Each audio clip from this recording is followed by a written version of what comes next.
മലകൾ അകന്നുപോയേക്കാം, കുന്നുകൾ മാറ്റപ്പെട്ടേക്കാം, എന്നാൽ അചഞ്ചലമായ സ്നേഹം നിന്നെ പിരിയുകയില്ല. എൻ്റെ സമാധാന ഉടമ്പടിക്ക് മാറ്റം വരില്ല എന്ന് യെശയ്യാ 54:10. സ്നേഹമുള്ളവരെ, മലകൾ അകന്നു പോയേക്കാം, കുന്നുകൾ മാറ്റപ്പെട്ടേക്കാം. ഈ രണ്ട് വചനം ഒന്ന് ചിന്തിക്കുന്നത് നല്ലതാണ്. മലകൾ ഒരു സ്ഥിര സാന്നിധ്യമാണെന്നാണ് നമ്മുടെ വിചാരം. ഈ കുന്ന് എപ്പോഴും മലനിരകൾ ഇങ്ങനെ നിൽക്കും.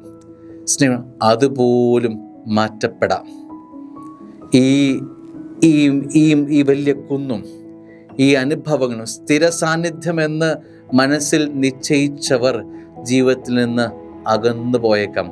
മലകൾ മാറുന്നത് പോലെ, കുന്നനുഭവങ്ങൾ മാറുന്ന പോലെ സ്ഥിര സാന്നിധ്യമെന്ന് നീ മനസ്സിൽ നനച്ച പല സംരക്ഷണ കവചങ്ങളും ജീവിതത്തിൽ മാറ്റപ്പെട്ടേക്കാം. എന്നാൽ ഈ കർത്താവിൻ്റെ സംരക്ഷണം എൻ്റെ ജീവിതത്തിൽ എപ്പോഴും ഉണ്ടാകുമെന്ന് വചനം ഉറപ്പ് നൽകുകയാണ്. എത്ര വലിയ ശക്തി നൽകുന്ന വചനമാണ്. സ്ഥിര സാന്നിധ്യമായി, സംരക്ഷണമായി സ്വർഗം മാത്രമേ നിന്റെ ജീവിതത്തിൽ കാണുള്ളൂ. ആമേൻ.